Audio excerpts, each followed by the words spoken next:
So good evening everyone, मैं हूं आपका दोस्त और कोच प्रतोष चैटर्जी और आप देख रहे हैं सीबीएसई क्रैक। सो हमने प्रीवियस वीडियो में टॉपिक 7 तक इस चैप्टर को कंप्लीट किया था और आज हम टॉपिक 8 से कंटिन्यू करेंगे। टॉपिक 8 का नाम है एंशिएंट अथॉरिटी। तो चलिए शुरू करते हैं। There are indications of complex decisions being taken and implemented in Harappan society. Harappan society की हिस्ट्री में ऐसे कई कॉम्प्लेक्स डिसीजंस के लिए जाने के इंडिकेशंस पाए। Take for example extraordinary uniformity of Harappan artifacts as evident in pottery, seals, weights and bricks. Notably, bricks, though obviously not produced in any single center, were of a uniform ratio throughout the region from Jammu to Gujarat.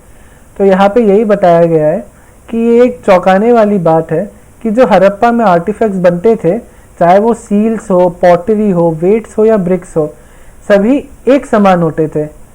और एक और बात यहाँ पे बताई गई है कि जैसे हमको पता है कि उनके जो ब्रिक्स होते थे वो एक स्टैंडर्डाइज रेशियो के होते थे, पर या तो वो गुजरात में बने या वो जम्मू में बने या इन दोनों के बीच में किसी भी जिले में बने, पर इन दोनों का स्ट्रक्चर और इन दोनों का रेशियो सेम होता था। ये एक बहुत चौंकाने वाला फैक्ट है कि इन लोगों के या फिर इनके रेशियोज हर जगह मेंटेन होते थे। We also have seen that settlements were strategically set up in specific locations for various reasons. Besides, labor was mobilized for making bricks and for the construction of massive walls and platforms. So settlements यहाँ पे जो होती थी ये या तो किसी specific locations में बनती थी for various reasons, कि वहाँ पे मतलब ये specific location इसलिए decide होती थी ताकि वहाँ पर उस चीज़ का प्रोडक्शन बहुत इजीली हो। जैसे कि कोस्टल एरिया में जो सेटलमेंट्स बनती थी वहाँ पे वो लोग इजीली शेल्स कलेक्ट कर सके। वो लोग कार्नेलियन के रिच एरिया में जाते थे जहाँ से कार्नेलियन का प्रोडक्शन हाई हो जाता था। ऐसे वो लोग डिज़ाइन करते थे अपने सेटलमेंट प्लानिंग को। Beside this, labour was mobilise for making bricks. तो जो लेबर था उसको मोबिलाइज किया जाता था ताकि जो लेबर क्लास हो वो ब्रिक्स बनाए या फिर वो कंस्ट्रक्ट करे जो बड़े बड़े ढांचे हो, जैसे कि massive wall structures and platforms. Topic 8.1 palaces and kings. A large building found at Mohenjodaro was labelled as a palace by archaeologist but no spectacular find were associated with it. उस समय जो भी मतलब आर्कियोलॉजिस्ट ने फाइंड किया था उसके बारे में और जानने के लिए उन्होंने अपने कंटेम्प्रेरी हिस्ट्री से उसको पैरेलल करने की कोशिश की। जैसे कि आज के डेट पे हम लोग अगर कोई बड़ा घर देखते हैं तो हम सोचते हैं कि किसी रईस जादे का ये घर होगा या फिर किसी ज़माने में कोई राजा इस घर में रहता होगा।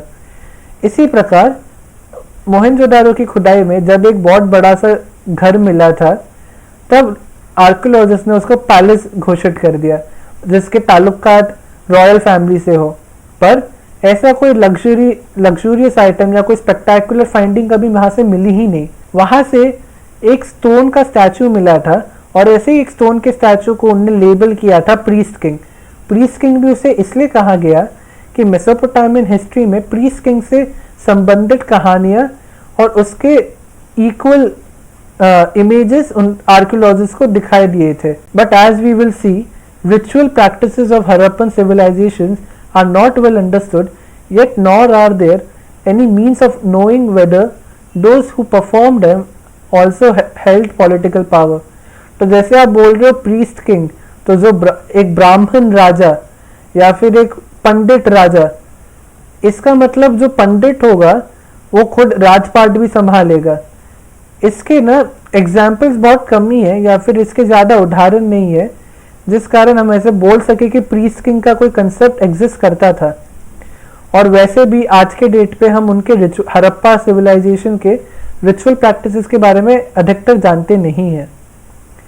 Some archaeologists are of the opinion that Harappan society had no rulers and all that everybody enjoyed equal status.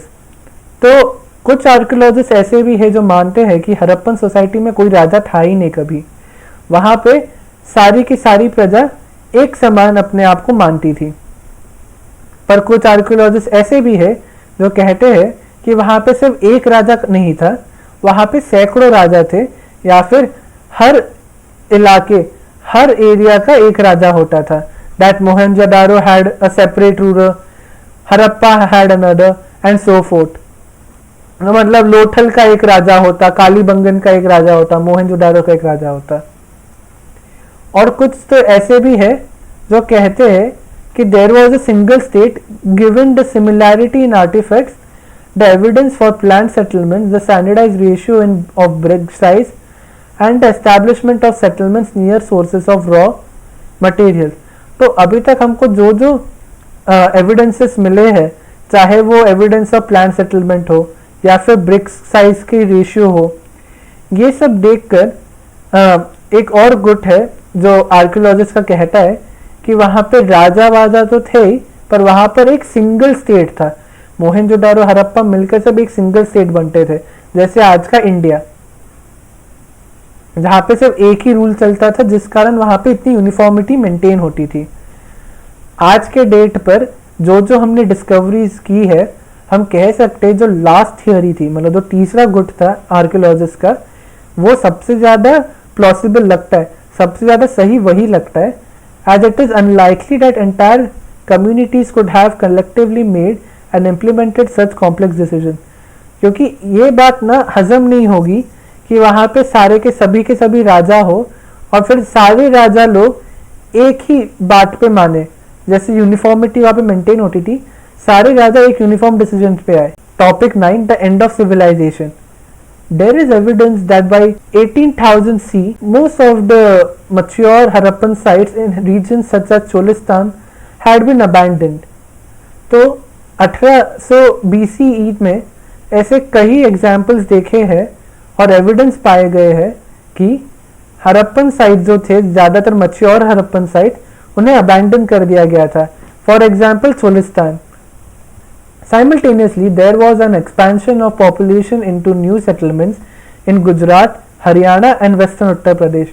और इस दावे को और ज़्यादा ताकत क्या देती है कि गुजरात, हरियाणा और वेस्टर्न उत्तर प्रदेश में पॉपुलेशन बूम देखा गया था, कि वहाँ पे ज़्यादा लोगों का अंबार देखा गया था. तो ये माना जा सकता है कि चोलिस्तान जैसे बाकी हरप्पन जो मच्योर हरप्पन साइट्स थे, उनको अबैंडन करके लोग इन जगहों पर रहने आ रहे थे. In few Harappan sites that continue to be occupied after 1900 BCE, there appears to have been a transformation of material culture. तो जो थोड़े बहुत से हरप्पन साइट्स थे जो 1900 BCE के बाद भी ऑक्यूपाइड थे लोगों से, वहाँ पे मटेरियल कल्चर का ट्रांसफॉर्मेशन देखा गया था. Marked by disappearance of distinctive artifacts of civilization, weights, seals, beads, writing, long distance trade and craft specialization all disappeared. तो ऐसे एरिया में ये देखा गया कि एक सेकंड में या फिर एक बार में सारी की सारी जो डेवलपमेंट हरप्पन सिविलाइजेशन में देखी गई थी, जैसे वेट, सील, स्पेशल बीड्स, उनकी राइटिंग, लॉन्ग डिस्टेंस ट्रेड या क्राफ्ट में स्पेशलाइजेशन, सब एक बार में जैसे कि गायब ही हो गए थे. उनके घरों के जो कंस्ट्रक्शंस थे, कंस्ट्रक्शन के टेक्निक्स थे, वो डिटोरिएट हो गए थे. उनके लार्ज पब्लिक स्ट्रक्चर्स भी अब उतने ज़्यादा इजीली और उतने ज़्यादा अमाउंट में नहीं बनने लगे थे. And artifacts and settlements indicate a rural way of life in what was called late Harappan और सक्सेसर कल्चर्स. तो अब ये 1900 CE में हम कह सकते हैं कि ये सक्सेसर कल्चर था. और ये सक्सेसर कल्चर हम कह सकते हैं कि जैसे पहले हम बोलते थे कि मोहनजोदारो और हरप्पा लिटरली एक सिटीज जैसे थे, वहाँ पे अर्बन लाइफस्टाइल देखा जाता था, बहुत डेवलपमेंट था. आज के डेट पे मतलब 1900 BCE में ये जो सक्सेसर कल्चर्स थे, वहाँ पे रूरल लाइफस्टाइल देखा जाता था, क्योंकि घर का कंस्ट्रक्शन बहुत खराब हो गया था. वहाँ पे ज़्यादातर चीज़ें नहीं देखी जाती, जैसे वेट, उनकी राइटिंग स्किल्स या फिर जो उनके पब्लिक स्ट्रक्चर्स थे वो और ज़्यादा बनने नहीं लगे थे.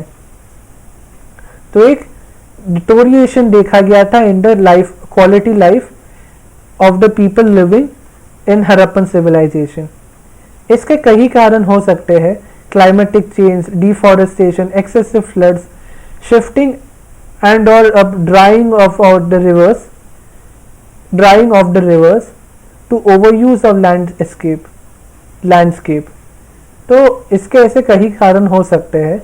जैसे कि अगर हम जो मानते हैं कि चाइना में अनेकों बार हर साल बाढ़ आती है, पर वो लोग फिर से नीचे से स्टार्ट करते हैं, वो फिर से सब कुछ स्टार्ट करते हैं और फिर से अपना वही पुराना चाइना बनाते हैं।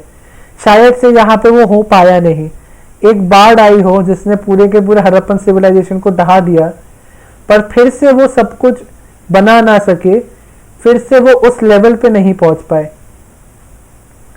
बट फिर भी ये ना वो सब एक्सप्लेन नहीं करता the collapse of the entire civilization. एक बाढ़ आकर एक हिस्सा सिविलाइजेशन के एक एरिया को डिस्ट्रॉय कर सकती है, पर पूरे के पूरे सिविलाइजेशन को नहीं।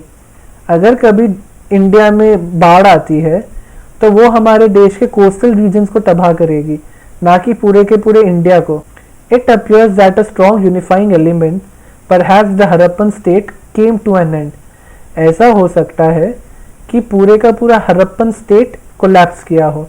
This is evidence by the disappearance of seals, the script, distinctive beads and pottery, the shift from standardized weights to use of local weight and the decline and abandonment of cities। ये सब बातों को, मतलब Harappan state के collapse की बातों को या अफवाह को हवा क्या देती है? हवा ऐसे एविडेंसेस देती है जो कि disappearance of the seals, the script, distinctive beads, pottery, the shift from a standardized weight to a use of local weight। जो उनके इतने स्टैंडर्डाइज्ड वेट्स होते थे, जो डेसिमल सिस्टम में भी काउंट होते थे, वो सिस्टम्स बदल कर सीधा लोकल वेट्स पे आ गए थे, या फिर उनके जो सिटीज थे उनको अबैंडन करा जाना। ये सबसे लगता है कि हड़प्पन स्टेट ही कोलैप्स किया होगा। Subcontinent would have to wait for a millennium for new cities to develop in a completely different region. Topic 10, discovering the Harappan civilization. How archaeologists discovered the civilization। हमने अभी तक तो ये सब बहुत पढ़ लिया कि हड़प्पन एक्सकावेशन या मोहनजोदारो के एक्सकावेशन में हमको क्या क्या प्राप्त हुआ, पर यह भी एक बहुत बड़ी जानने की बात है कि आर्कियोलॉजिस्ट ने इस सिविलाइजेशन को ही कैसे खोजा। When men and women began living in the area millenniums later, they did not know what to make of the strange artifacts that occasionally surfaced, washed by floods or exposed by soil erosion or turned up while plowing a field or digging for treasure। तो ये सब जब चीज़ें थी जो अचानक बाहर आने लगी सरफेस पे, या तो कोई खुदाई करता था ट्रेजर के लिए, या फिर जब बाढ़ आई, या फिर जब सॉइल इरोजन होने लगा, तो ये सब टाइम पे जब ये अचानक चीज़ें बाहर आने लगी हड़प्पन आर्टिफैक्ट्स, तो तब के ज़माने में जो लोग रहते थे वो समझ नहीं पाए कि ये क्या है और इसका क्या मेक आउट करे। ये ऐसी बात है जैसे कि मतलब पिछड़ी हुई सोसाइटी में जब ज़मीन से कुछ निकल आता है, पत्थर निकल आता है, तो उस पर चंदन लगा के लोग बोलते हैं अरे भगवान प्रस्तुत हो गए, भगवान निकले हैं। ये वैसी ही कोई बात है। Topic 10.1, कनिंघम्स confusion. कनिंघम थे ये हमारे फर्स्ट डायरेक्टर जनरल थे ASI के, Archaeological Society of India। He began archaeological excavations in the mid-19th century। Archaeologists preferred to use the written word, texts and inscriptions as a guide to investigation। तो Cunningham ने archaeological excavations 19th century के बीच में start किए थे। Archaeologist तब के time पे prefer करते थे टेक्स्ट एंड इंस्क्रिप्शंस को as a guide to investigation. Cunningham के जो मेन इंटरेस्ट थे वो थे archaeology of the early historic, मतलब जो 6th सेंचुरी से लेके 4th सेंचुरी CE तक थे, वो उसको ज़्यादा इंटरेस्ट करते थे। And the later periods, he used the accounts left by Chinese Buddhist pilgrims who had visited the subcontinent between the 4th and 7th century CE to locate early settlements। Cunningham also collected, documented and translated inscriptions found during his survey। तो Cunningham को जो भी documents मिलते थे वो उनको या तो डॉक्यूमेंट करता था, उन इंस्क्रिप्शंस को ट्रांसलेट करवाता था और उनको फिर अपने सर्वे में यूज करता था। A site like Harappa which was not part of itinerary of Chinese pilgrims, वो चाइनीज पिलग्रिम्स के रास्ते में नहीं आता था, was not known as an early historic city did not very well fit neatly within the framework of investigation. Although Harappan artifacts were found fairly off during the 19th century. तो 19th century के दौरान Harappan artefacts जमीन से बाहर बहुत easily और बहुत usually बाहर आने लगे थे. कनिंघम पहले तो उनको ये समझ में नहीं आया कि ये कितने पुराने, मतलब उनको उतना ये रियलाइज नहीं हुआ. Harappan seal was given to Cunningham by an Englishman. तो ये फिगर 1.24 में आप देख सकते हो कि कनिंघम को कौन सा सील दिया गया था. और अगर आप हमारे फर्स्ट पेज में जाएंगे टॉप चैप्टर के, तो आपको दिखेगा वहां पे एक एनिमल मोटिव का सील दिया हुआ है. ये वही सील है. तो ये एक स्केच है, वहां पे वो रियल मोटिव का फोटो दिया हुआ है. तो वही animal motif first Harappan seal है जो डिस्कवर हुआ था. But unsuccessfully tried to place it within the time frame with which he was familiar. और वो किससे फैमिलियर था? बाकियों की तरह वह भी सोचता था कि इंडियन हिस्ट्री का शुरुआत first cities in Ganga valley से हुआ था. इन सिटीज के बारे में हम चैप्टर 2 में आगे पढ़ेंगे.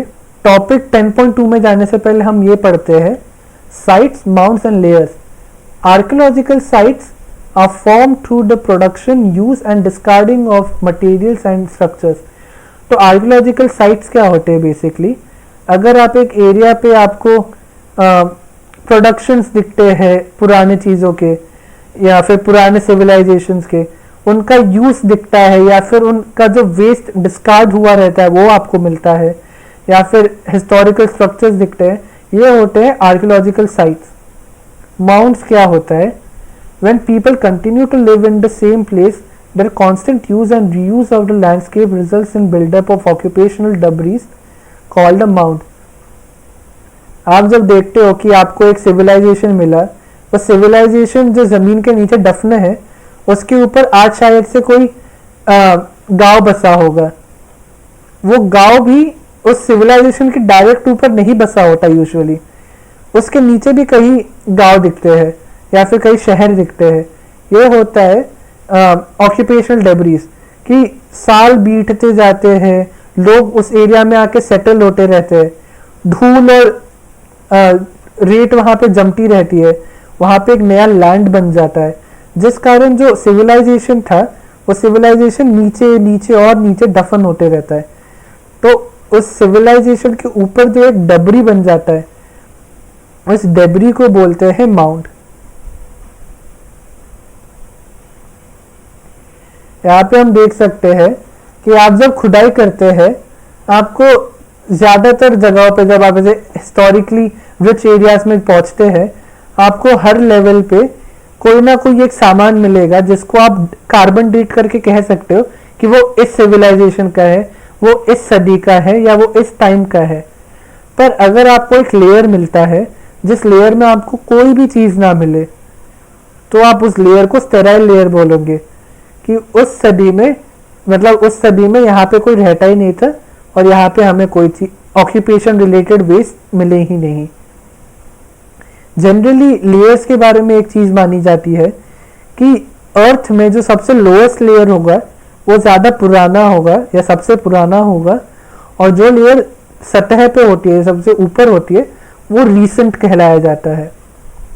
और इन लेयर्स की स्टडी को स्ट्रैटिग्राफी कहते हैं. Stratigraphy. Topic 10.2 new old civilization. Seals were discovered at Harappa by archaeologists such as Dayaram Sahani in early decades of 20th century. So Dayaram Sahani ने हरप्पा में इन सील्स को डिस्कवर 20th सेंचुरी के early years में ही कर लिया था, in layers that were definitely much more older than the early historic levels. उनके बाद Rakhaldas Banerjee found similar seals at Mohenjodaro, leading to the conjecture that these sites were part of a single archaeological culture. जैसे कि हम जानते हैं कि मोहनजोदारो और हरप्पा को जो कल्चर है उसको लोग यूजुअली एक ही मानते हैं. वो इस फाइंडिंग के बाद ही ज़्यादा हवा मिली थी उस बात को कि इनका आर्कियोलॉजिकल कल्चर एक ही है. जब रखलदास बैनर्जी और दयाराम साहनी दोनों ने सिमिलर टाइप के सील्स को फाइंड आउट किया था दयाराम साहनी ने 20th सेंचुरी में हड़प्पा में, और रखलदास बैनर्जी ने मोहनजोदारो में. Based on these finds, in 1924, John Marshall, the Director General of ASI, announced the discovery of a new civilization in the Indus Valley to the world. तो इसे देखते हुए, रखलदास बैनर्जी की डिस्कवरी को देखते हुए 1924 में जॉन मार्शल ने ये ऐलान कर दिया कि इंडस वैली में एक नए सभ्यता की खोज हुई है, और ये पूरे वर्ल्ड को ये ऐलान कर दिया गया था. He was the first professional archaeologist to work in India and brought his experience of working in Greece and Crete to the field. यहाँ पे जॉन मार्शल की बात हो रही है.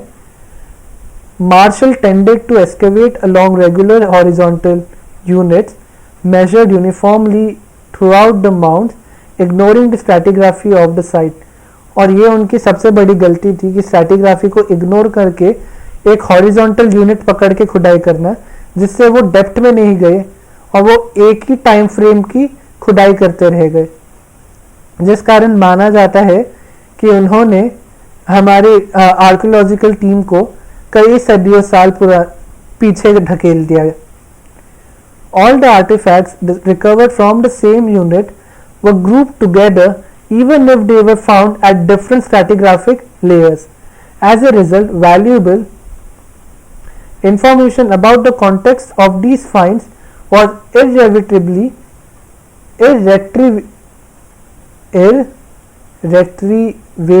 these finds were lost.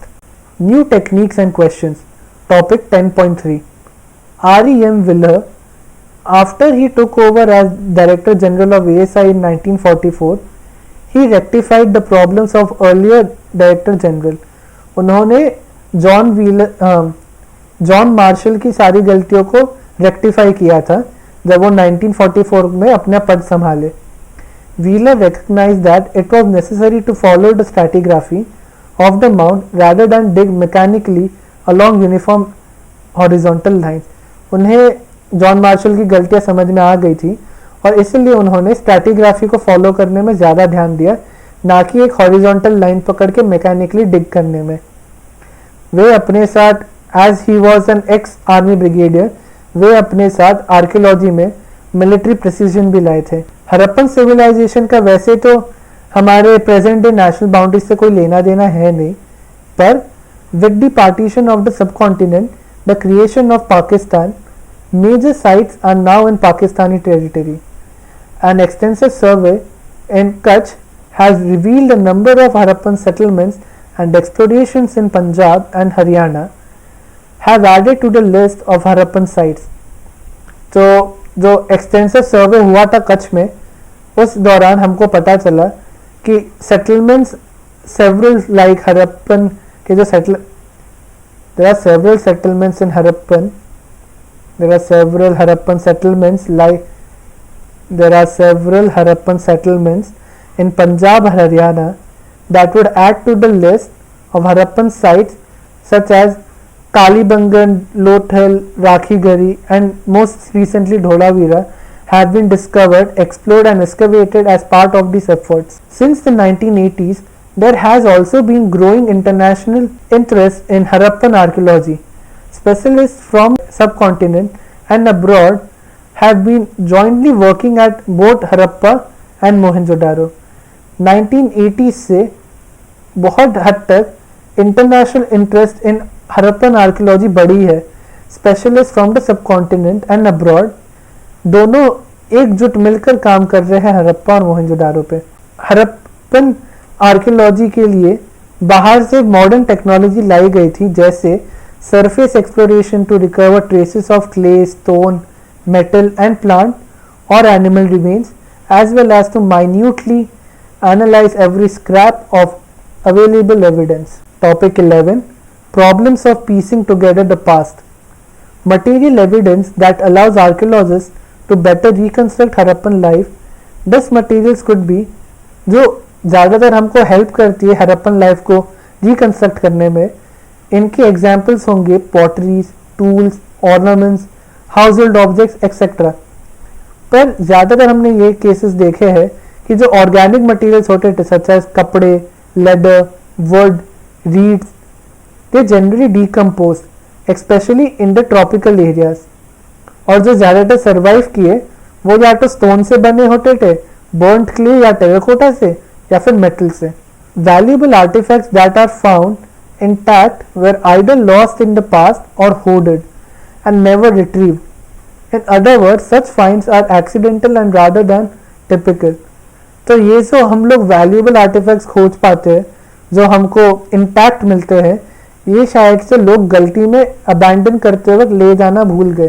तो इनका मिलना एक लक की बात है और एक कोइंसिडेंस की बात है कि आज के डेट में हमें मिली है, क्योंकि वो होड़ उन लोगों ने अपने सिविलाइजेशन को छोड़ते वक्त निकाला नहीं था वहां से चीज़ें।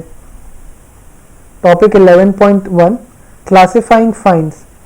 One simple principle of classification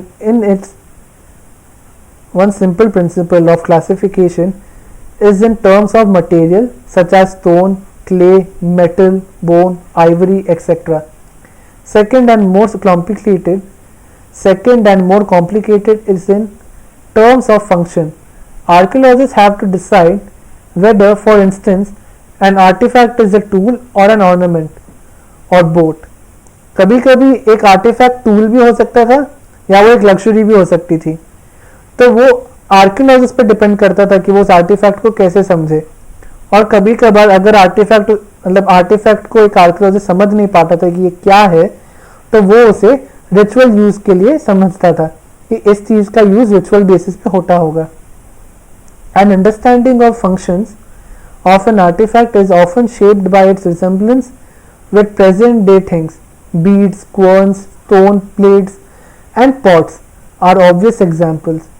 तो अगर एक आर्टिफैक्ट को एक आर्कियोलॉजिस्ट समझ नहीं पाता था तो उसके फंक्शनिंग को वो कैसे याद करता था या फिर समझता था, वो इसके बारे में समझता था by its resemblance with the present day चीज़ें जैसे कि beads, querns, stone blades, pots, etc. by investigating the context in which it was found. और कभी कभार उसके पाए जाने वाली जगह से भी उसके यूज के बारे में पता चलता था। कभी कभार वे चीज़ें उनको घरों से मिलती थी या फिर एक नाली से मिलती थी या फिर अ ग्रेव और अ kiln. Sometimes archaeologists have to take recourse to indirect evidence. For instance, though there are traces of cotton at some Harappan sites, to find out about clothing, we have to depend on indirect evidence including depictions in sculpture. Topic 11.2 Problems of interpretation. Problems of archaeological interpretations are perhaps most evident in attempts to reconstruct religious practices. तो religious practices को reconstruct करने में ही ज़्यादातर interpretations में गलतियाँ पाई जाती है. Early archaeologists thought that certain objects which seemed unusual और unfamiliar may have had a religious significance. जैसे मैंने आपको पहले बताया था, जिस चीज़ के बारे में वो समझ नहीं पाते थे या उनसे वो फेमिलियर नहीं थे, वो मानते थे कि ये रिलीजियस सिग्निफिकेंस होल्ड करती है. जैसे कि एक terracotta figurine of a woman heavily jeweled, some with elaborate headdresses. These were regarded as mother goddess. जैसे कि आप 1.26 के फिगर पे देख सकते हैं मदर गॉडेस को. ऐसे ही एक ऊपर हेड ड्रेस, वुमेन का फिगर इन ऑफ टेराकोटा और उनकी छाती पे बहुत सारे ज्वेलरीज. इससे हमको पता चलता है या फिर उन्होंने सोचा कि ये कोई मदर गॉडेस है. Rare stone statuary of men in an almost standardized posture seated with one hand on the knee such as the priest king was also similarly classified. इनको प्रोटोशिवा कहा जाता था जो इस योगिक पोस्चर में रहते थे. In other instances, structures have been assigned ritual significance. These include the great bath and fire altars found at Kalibangan and Lothal. तो या तो हम लोग किसी चीज़ को एक रिचुअल सिग्निफिकेंस देते थे या तो फिर पब्लिक चीज़ों को जो पब्लिक यूज़ करती थी उन चीज़ों को भी रिचुअल सिग्निफिकेंस दिया जाता था. जैसे कि ग्रेट बाथ में कहा जाता था कि कोई ऑस्पिशियस ओकेशन में लोग बाथ लेते थे, जैसे कि आज के डेट में कुंभ में लिया जाता है, या फिर फायर ऑल्टर्स में. और ये यूजुअली कालीबंगन और लोथल में पाया गया था। Examining seals seem to depict ritual scenes, और जो प्लांट मोटिव्स होते थे या फिर जिन सील्स में प्लांट मोटिव्स देखे जाते थे उन्हें माना जाता था कि वो नेचर वर्शिपर्स के बारे में डिपिक्ट करते हैं। कभी कभार ऐसे मिथिकल क्रीचर्स को भी देखा गया है या डिपिक्ट किया गया इन द सील्स जो कि यूनिकॉर्न होते थे, कि एक one horned animal often called unicorn were even depicted on a seal. A figure shown seated cross-legged in a yogic posture, sometimes surrounded by animals, has been regarded as a depiction of Proto-Shiva, that is, an early form of one of the major deities of Hinduism. Besides this, एक conical stone object होता था जो ज़्यादा polish outer surface में, मतलब जो अपने outer surface में पॉलिश्ड होता था, उसे लिंगा कहकर क्लासिफाई किया गया है। Many reconstructions of Harappan religion are made on the assumption that later traditions provide parallels with earlier ones. Let us look for instance at Proto-Shiva seals. Earliest religious text, the Rig Veda, ये कब compile हुए थे? 1500 to 1000 BCE. Mentions a god named Rudra, which is a name used for Shiva in later Puranic traditions. Unlike Shiva, Rudra is in the Rig Veda is neither depicted as Pashupati. Pashupati वो भगवान है जो animals in general या फिर kettles के साथ associate किए जाते हैं, nor as a yogic. In other words, this depiction does not match the description of Rudra in the Rig Veda. Is this then possibly a shaman? शमन के बारे में इस पेज में दिया गया है. Shamans are men and women who claim magical healing powers as well as an ability to communicate with other world. लिंगास के बारे में इस पिंक बॉक्स में दिया हुआ है. लिंगा is a polished stone that is worshipped as a symbol of Shiva. So फिर हम यहाँ पे देखते हैं पेज नंबर 25 में दो टाइमलाइन दिए गए हैं. फर्स्ट टाइमलाइन को आप ऐसे याद करने की कोशिश कीजिए.